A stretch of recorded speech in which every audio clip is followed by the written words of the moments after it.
حضرات مکرم اللہ رب العالمین نے قرآن پاک کے اندر ارشاد فرمایا وَإِذَا سَأَلَكَ عِبَادِي عَنِّي فَإِنِّي قَرِيبٌ أُجِيبُ دَعْوَةَ الدَّاعِ إِذَا دَعَانِ فَلْيَسْتَجِيبُوا لِي وَلْيُؤْمِنُوا بِي لَعَلَّهُمْ يَرْشُدُونَ۔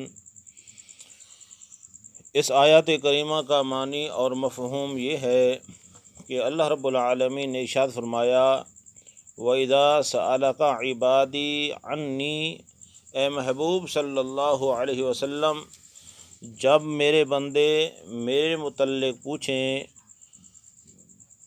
فَإِنِّي قریب، تو آپ فرما دیجئے کہ میں ان کے قریب ہوں۔ اجیب دعوت الداعی اذا دعان، میں ان کی پکار کو سنتا ہوں جب وہ مجھے پکارتے ہیں، یعنی میں ان کی دعا کو قبول فرماتا ہوں جب وہ مجھ سے مانگتے ہیں۔ فَلْيَسْتَجِيبُوا لِي، پس ان کو چاہیے کہ میری مانیں، وَلْيُؤْمِنُوا بِي، اور مجھ پر ایمان لائیں، لَعَلَّهُمْ يَرْشُدُونَ، تاکہ وہ ہدایت یافتہ ہوں، تاکہ انہیں رشد و ہدایت ملے۔ حضرات مکرم، کچھ صحابہ کرام علیہم الرضوان نے اللہ رب العالمین دی محبت دے اندر آ کے عرض کی تھی یا رسول اللہ صلی اللہ علیہ وسلم اساڈا رب کتھے وے، اساڈا رب کیویں دی آواز سن دے، اسی اس انداز نال اپنے رب نو پکاریے، اپنے رب دے نال رجوع کریے، اپنے رب نال رابطہ قائم رکھیے۔ تو اللہ رب العالمین نے اپنے محبوب صلی اللہ علیہ وسلم دے غلاماں نو جواب عطا فرمایا کہ محبوب انہاں نو کہہ دو کہ تہاڈا رب تہاڈے قریب ہے اور وہ تہاڈی سن دے، جس حال دے اندر جس انداز دے نال بھی پکارو وہ تہاڈی سن دے اور قبول بھی فرماندے۔ حضرات مکرم، اللہ رب العالمین نے ارشاد فرمایا فَإِنِّي قریب، میں انہاں دے قریب ہاں۔ علماء کرام فرماندے نے کہ قربت جڑی ہے یہ چند طرح دی ہوندی ہے۔ ایک قربت زمانی ہے، زمانے کے لحاظ سے قرب ہے، دوسرا مکانی ہے یعنی مکان کے حساب سے قرب، تیسری ہے درجہ بندی کے لحاظ سے قرب، چوتھی ہے کرم اور مہربانی کا قرب۔ مثال کے طور پر بندہ کہتا ہے کہ جی جمعہ المبارک کے بعد ہفتہ ہے، ہفتہ کے بعد اتوار ہے، صاف ظاہر ہے کہ جمعہ المبارک سے جو قریب دن ہے وہ ہفتہ کا دن ہے اور ہفتہ کے جو قریب ہے وہ اتوار کا دن ہے، یعنی ان کا زمانہ قریب ہے۔ اللہ تعالیٰ زمانے سے پاک ہے، اللہ تعالیٰ ایسے قرب زمانی سے بھی پاک ہے۔ اور قرب مکانی یوں کہہ دیا جاتا ہے کہ میرے گھر سے ان کا گھر قریب ہے اور اس کا گھر دور ہے، یعنی جس کا گھر قریب ہوتا ہے وہ قریب ہوا، جس کا دور ہے وہ دور ہو گیا۔ اللہ تعالیٰ ایسے قرب سے بھی پاک ہے کیونکہ اللہ کا کوئی مکان نہیں ہے، اللہ مکان سے بھی پاک ہے۔ اور تیسرا قرب ہے درجہ کا۔ مثال کے طور پر ایک وزیر اعظم ہے، ایک وزیر اعلیٰ ہے، یعنی یہ نہیں کہہ سکتے کہ بھئی جیسے وزیر اعظم کے بعد مرتبہ وزیر اعلیٰ کا ہے یا گورنر کا ہے، اس طرح کا قرب بھی اللہ تعالیٰ کی ذات کے متعلق نہیں کہا جا سکتا کیونکہ اللہ تعالیٰ ایسے قرب ایسی درجہ بندی سے پاک ہے کیونکہ وہ خالق ہے۔ اور تیسرا ہے لطف و کرم، مہربانی کا قرب۔ اللہ نے فرمایا کہ میرا بندہ جب مجھے پکارتا ہے میں مہربانی کے ساتھ اس کے قریب ہوتا ہوں۔ اس لیے قرآن پاک کے اندر ارشاد فرمایا ان رحمت اللہ قریب من المحسنین، بے شک اللہ کی رحمت جو ہے وہ نیکی کرنے والوں کے قریب ہے۔ حضرات مکرم، ایک بات یہ ہوئی، دوسری بات یہ ہے کہ انسان رب کے قریب ہے، ایک پہلو ہے، دوسری اگر رب بندے کے قریب ہے، یہ دو پہلو ہے۔ اللہ ہر بندے کے قریب ہے، اللہ ہر بندے کے قریب ہے، وَنَحْنُ أَقْرَبُ إِلَيْهِ مِنْ حَبْلِ الْوَرِيدِ، اللہ تعالیٰ جان رگ سے بھی زیادہ قریب ہے۔ وَهُوَ مَعَكُمْ أَيْنَمَا كُنْتُمْ، اللہ نے فرمایا جہاں تم ہو میں وہاں پر ہوں۔ وَفِي أَنفُسِكُمْ أَفَلَا تُبْصِرُونَ، تمہاری جانوں میں ہوں تم دیکھتے نہیں۔ یعنی اللہ تو ہر انسان کے قریب ہے، لیکن انسان ہے کہ غرہ ہو گیا ہے، اللہ سے دور جا رہا ہے۔ دور سے مراد یہ ہے کہ اللہ کی فرمان برداری نہیں کر رہا، نافرمانی کر رہا ہے، اللہ کی رحمت سے دور ہوتا جا رہا ہے۔ دوسری ہے کہ بندہ رب کے قریب ہو۔ جب بندہ رب کے قریب ہوتا ہے تو پھر وہ بندہ وقت کا ولی ہوتا ہے۔ جو بندہ یعنی اللہ کے قریب ہوتا ہے وہ بندہ وقت کا ولی ہوتا ہے۔ جیسا کہ رسول اللہ صلی اللہ علیہ وسلم نے فرمایا کہ احسان یہ ہے کہ تم یوں عبادت کرو کہ جیسے یعنی تم اللہ کو دیکھ رہے ہو۔ اگر یہ کیفیت پیدا نہیں ہو سکتی تو کم از کم یوں تو سمجھو کہ تمہارا رب تمہیں دیکھ رہا ہے۔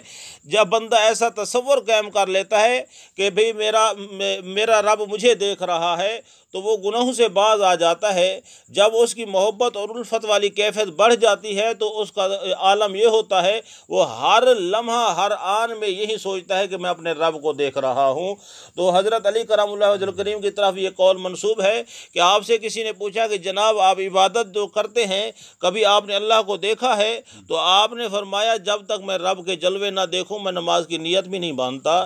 یعنی رب کے جلوے پہلے نظر آتے ہیں اور نیت کی نماز کی عبادت کی میں بعد میں کرتا ہوں۔ میرے بھائی یہ قرب جب بندے کو حاصل ہو جاتا ہے پھر بندہ جو ہوتا ہے وہ اللہ کا ولی بن جاتا ہے۔ اور کچھ لمحے ایسے ہیں کہ جن لمحوں میں بندے کو اللہ کا قرب خاص حاصل ہو جاتا ہے۔ مثال کے طور پر جب بندہ رب کا قرآن پڑھتا ہے، رب کا کلام پڑھتا ہے، اس وقت بھی اللہ کا اس کو قرب خاص حاصل ہو جاتا ہے۔ یعنی بندہ جب زمین پر بیٹھ کر رب کا کلام پڑھتا ہے اللہ تعالیٰ آسمانوں پر اس بندے پر خوش ہو رہا ہوتا ہے۔ جیسا کہ حضرت ابی بن کعب رضی اللہ تعالیٰ عنہ کی طرف بھی منسوب ہے کہ آپ صلی اللہ علیہ وسلم فرمایا ابی بن کعب ہمیں قرآن سنو۔ انہوں نے کہا عرض کی یا رسول اللہ صلی اللہ علیہ وسلم آپ پر قرآن نازل ہوا ہے کہ ہم آپ کو قرآن سنائیں؟ آپ صلی اللہ علیہ وسلم فرمایا ہاں تم قرآن سنو۔ انہوں نے پھر مطلب کہ شرماتے ہوئے عرض کی، آپ صلی اللہ علیہ وسلم فرمایا ابی بن کعب تم قرآن سنو کیونکہ رب نے ہی ایسا فرمایا ہے کہ ابی بن کعب سے قرآن سنو۔ یعنی جب بندہ اللہ کا کلام محبت سے پڑھتا ہے تو اللہ کو بھی اس سے محبت ہو جاتی ہے۔ اللہ چاہتا ہے کہ یہی بندہ میرا کلام پڑھے اور ساری مخلوق اس کا قرآن سنے۔ اور دوسرا قرب ہے کہ جب بندہ سجدے کی حالت میں ہوتا ہے، سر سجدے میں رکھ کر اپنی ناک کو زمین پر رگڑ رہا ہوتا ہے اور کہہ رہا ہوتا ہے سبحان ربی الاعلیٰ سبحان ربی الاعلیٰ، میرا رب پاک ہے جو بلندیوں والا ہے، اس وقت بھی بندے کو قرب خاص حاصل ہوتا ہے۔ یہی الفاظ قرآن پاک کے اندر ہے وسجد وقترب، سجدہ کر اور رب کا قرب حاصل کرنے کے لیے۔ اور تیسری کیفیت، تیسرا مقام وہ ہے کہ جہاں پر بندے کو رب کا زیادہ قرب حاصل ہوتا ہے جب بندہ کسی اللہ والے کے ساتھ عقیدت اور محبت کے ساتھ بیٹھا ہوتا ہے۔ جب بندہ کسی اللہ والے نیک بندے کے پاس محبت اور عقیدت کے ساتھ بیٹھا ہوتا ہے اس وقت بھی یعنی اللہ کا اس کو قرب خاص حاصل ہو رہا ہوتا ہے کیونکہ وہ اللہ کا نیک بندہ ہے، یہ اس سے پیار کر رہا ہے۔ تو پھر بے شک یہ بدبخت تھا، بے شک یہ گنہگار سیاہکار تھا، بے شک یہ زمانے کا پاپی تھا، لیکن جب ولی کے سامنے بیٹھتا ہے ادب احترام کے ساتھ بیٹھتا ہے تو ولی کی جب نظر پڑتی ہے تو اللہ تعالیٰ اس نظر کو ایسا کیمیا بنا دیتا ہے جیسا کہ علامہ اقبال رحمۃ اللہ علیہ نے فرمایا نگاہ ولی میں وہ تاثیر دیکھی بدلتی ہزاروں کی تقدیر دیکھی۔ اللہ رب العالمین ایسا قرب عطا فرماتا ہے کہ بندہ آتا تو چور ہے لیکن جب جاتا ہے تو وقت کا خطب بن کر چلا جاتا ہے۔ اللہ رب العالمین ایسا قرب تمام مسلمانوں کو نصیب فرمائے۔ اللہ رب العالمین ارشاد فرمایا محبوب ان کو فرما دیجئے کہ میں ان کے قریب ہوں، اجیب دعوت الداعی اذا دعان، جب بھی یہ مجھ سے دعا مانگتے ہیں میں ان کی دعا کو قبول فرماتا ہوں۔ جب بندہ دعا مانگتا ہے تو بندہ اپنے آپ کو نیاز مند سمجھتا ہے، اپنے آپ کو ضرورت مند سمجھتا ہے، اپنے آپ کو یہ سمجھتا ہے کہ میرا اس رب کے سوا کوئی چارہ نہیں ہے، اس کے سوا کوئی اور دوارہ نہیں ہے جہاں سے میں مانگوں۔ جب بندہ جیسی مطلب بے شک ضرورت نہیں ہے انسان کو، بے شک ہر شے میں فراوانی ہے لیکن پھر بھی مانگ رہا ہے، اللہ اسی مانگنے پر خوش ہوتا ہے کہ دیکھو میرے بندے کو پاس سب کچھ ہے لیکن یہ اب یہ نہیں کہہ رہا کہ میرے پاس سب کچھ ہے، نہ پھر بھی کہہ رہا ہے کہ مولا تیری رحمت کی اب بھی مجھے ضرورت ہے، اب بھی یہ میرے در کا بھکاری ہے، اب بھی یہ مجھ سے مانگنا یعنی اپنے لیے بہتر تصور کر رہا ہے، یہی مانگنا جو ہے یہی رب کو بہت زیادہ پسند ہے۔ اس لیے کبھی بھی کسی بھی حال میں کسی بھی موقع پر منہ موڑ کر مت جایا کریں، بلکہ رب تعالیٰ کی بارگاہ میں ضرور ہاتھ اٹھا کر دعا مانگا کریں، کیونکہ وہ بے نیاز ہیں، ہم بے نیاز نہیں ہیں۔ ہم نیاز مند ہیں، ضرورت مند ہیں، حاجت مند ہیں۔ ہماری تو حاجتیں رب تعالیٰ پوری فرماتا ہے، جب بھی مانگیں گے رب تعالیٰ اس کو قبول فرماتا ہے، رب تعالیٰ پسند فرماتا ہے۔ اور ایک اور مقام پر ہے اللہ رب العالمین نے ارشاد فرمایا قال ربکم ادعونی استجب لکم ان الذین یستکبرون عن عبادتی سیدخلون جہنم داخرین۔ اللہ نے فرمایا جس نے میری عبادت سے منہ موڑا میں اس کو ذلیل کر کے جہنم میں داخل کروں گا۔